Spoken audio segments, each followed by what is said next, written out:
Ma'am, many are saying that these reforms introduced on Friday, there's nothing new about them. It's a continuation of government policy, and that it was a cover-up for the Bihar debacle, and also before PM Modi's visit to UK. What do you have to say about that?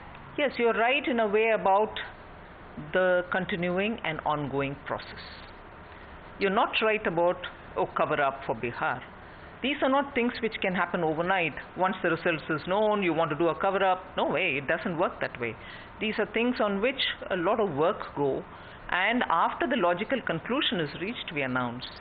But of course, once the logical conclusion is reached, we don't want to delay. We certainly will announce, because it reinforces the commitment made by this government that we are pro-reforms, and we will carry it because it is in the national interest.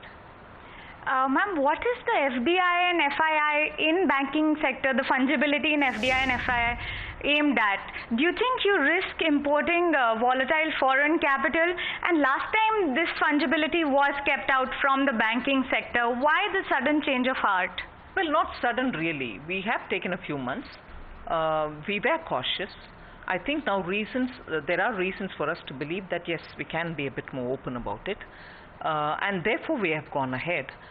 That's only to ensure that we are in line with the broad policy, and also in line with many of the developments happening in the other sectors too. Ma'am, many sectoral conditionalities in the construction sector have been done away with. How soon do you expect a revival of this sector, which has been seeing a downward trend? This sector particularly needs a lot of quick infusion of funds, and this sector needs it because several incomplete projects are hampering the development of that sector itself, and that sector has the potential for giving a lot of jobs out. So it's a sector which can create opportunities, and above all, many people who have invested money to buy a piece of land, or buy not a piece of land but to buy a flat, are all now waiting for those projects which have to get completed. Now, if having invested money, people like you and me can't really wait.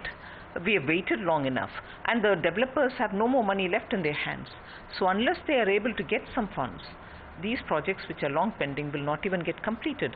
And this government's expectation that we need money for building affordable houses for all is also something on which we have to pay attention, and that is why this sector has been. Removing the local mandatory condition of local sourcing of 30% is a good step, but don't you think it will lead to arbitrariness, because it's on a case, approval is on a case-to-case basis?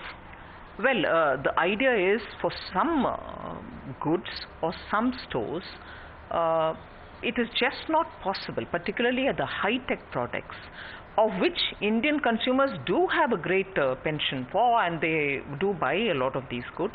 And if those goods will have to wait for the Indian consumer just because of the 30% local procurement requirement, you're never going to be able to do justice.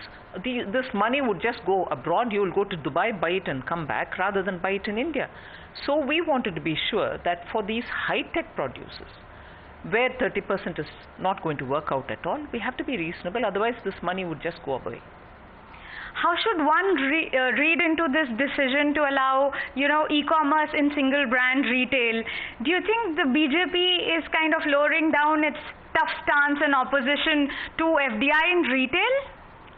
Well, I think you're putting the situation completely on a different plank. What we have done is to be able to provide the Indian manufacturers an opportunity to sell their ware in the e-commerce platforms. This is a statement which the finance minister made in the budget speech itself. For an Indian manufacturer who, by definition, manufactures at least 70% of his produce in India, and about 30% he outsources, but outsources to those who produce in India, he should not be limited to selling his produce only from his shop.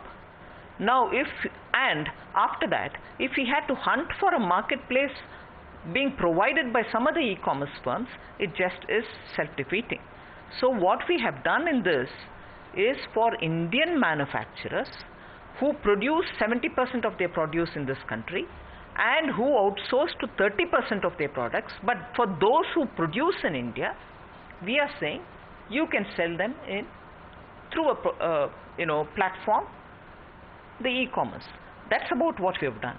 So it has nothing to do with multi-brand retail, single brand retail, not at all. It is an Indian manufacture. Defense, you've allowed completely automatic 49%. Don't you think it's kind of meaningless because there are government approvals needed and there aren't enough enablers around to fast track that process? Well, what we've done is to allow them through automatic route, which means they will still be obtaining the licenses from the licensing committee, which also has defense in it, sitting and clearing it. So it's not as if we've bypassed any set of rules, but we've only allowed them to be able to speedily get their clearances. Instead of doing the same due diligence twice over, we are asking them to do it just once. Ma'am, just the last thing then, even though brands like Marks and Spencer and IKEA, who are single brand retail brands, have been allowed to sell online in India, but there's nothing on multi-brand retail as of now. Do we expect some policy on that soon? No, multi-brand, our position. Find us on Facebook at facebook.com/ETNow and don't forget to click the like button. You can also follow us on Twitter at ETNowLive. To stay updated with all our programming, hit the subscribe button on our YouTube channel by logging on to youtube.com/user/ETNow.